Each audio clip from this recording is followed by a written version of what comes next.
Saudações. Antes da gente falar da Índia, a gente tem que entender algumas coisas. Primeiro, o tamanho. Ela é do tamanho do Brasil, sem a Amazônia, ou da metade ocidental da Europa. De uma ponta a outra, do extremo norte ao extremo sul da Índia, é mais ou menos a distância de Atenas a Copenhague, ou de Goiânia a Belém, ou de Goiânia a Porto Alegre. O relevo indiano é muito interessante.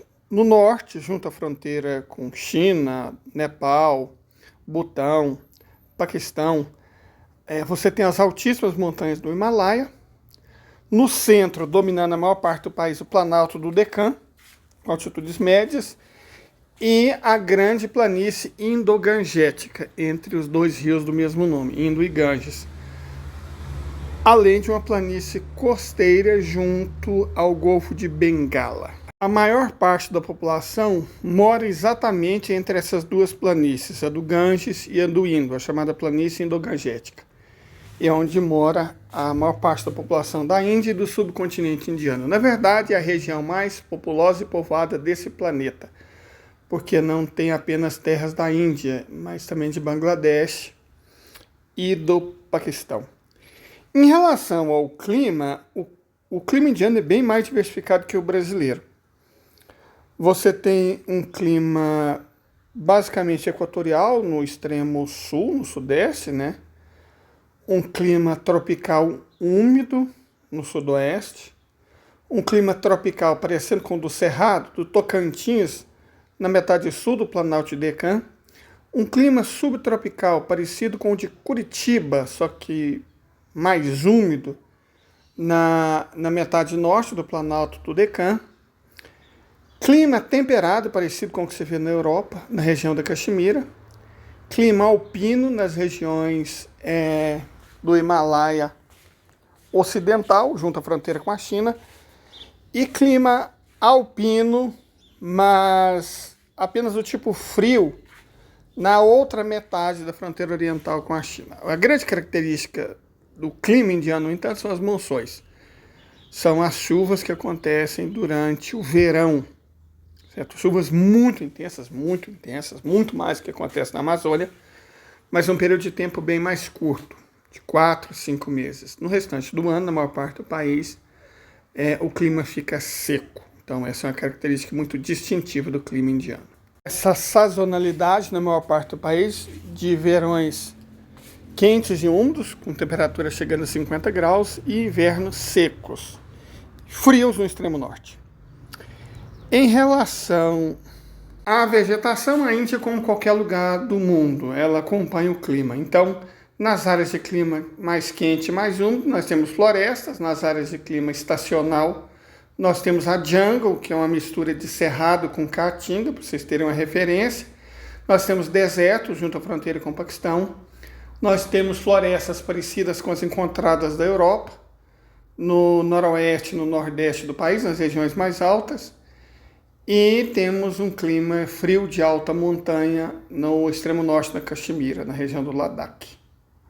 A vegetação original, no entanto, na maior parte do país não existe mais, porque é uma civilização de 8.000 anos, uma ocupação muito antiga e uma população de mais de 1 bilhão e 400 milhões de habitantes. Isso tem consequências. Em relação a idiomas, a Índia tem 16 idiomas oficiais. O principal é o hindi, mas, como eu disse, são 16 oficiais, são 14 tipos de escrita diferentes. Não é igual no Brasil, não. São 14 tipos de escrita. 16 idiomas oficiais, mas são mais de 900 no total, né? De um modo geral, há 2 grandes grupos humanos na Índia.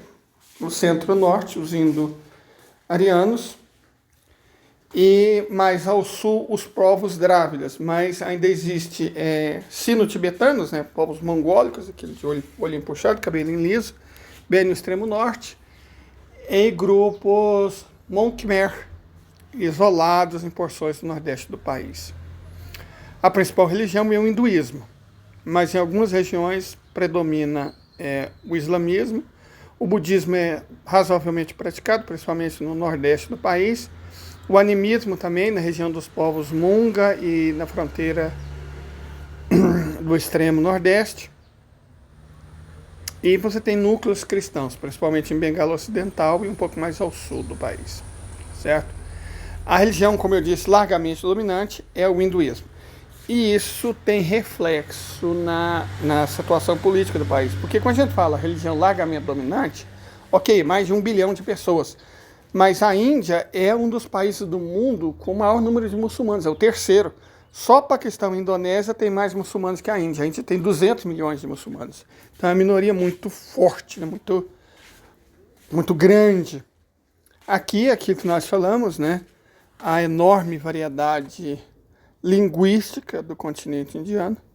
Na verdade, são 22 tipos de escrita que existem, que são usadas no país, de modo geral.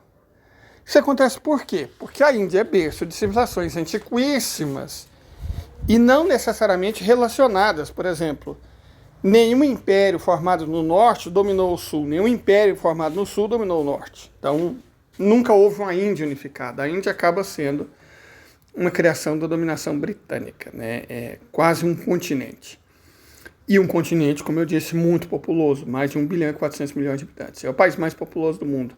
São 6 megacidades com mais de 10 milhões de habitantes, 2 delas com mais de 20 milhões de habitantes, incluindo Delhi, que atualmente é a segunda maior cidade desse planeta, perdendo apenas para Tóquio.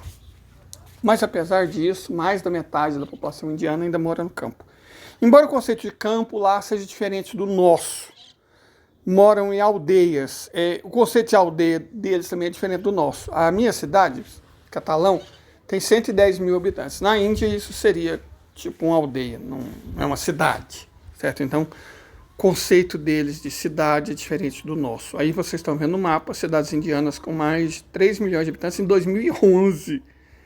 Então, realmente, a população é imensa. E ainda que a maior parte resida no campo, o que resta são cerca de meio bilhão de pessoas. A gente mais de meio bilhão de pessoas.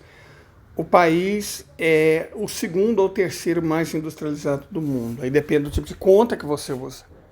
Certo? Se você conta pela quantidade de mão de obra empregada, a Índia é a segunda nação mais industrializada do planeta, com mais indústrias. Supera os Estados Unidos. Mas pelo valor de mercado, que é o que os Estados Unidos gostam, é o terceiro. De toda forma, disputa com os Estados Unidos a condição de segunda nação mais industrializada do mundo.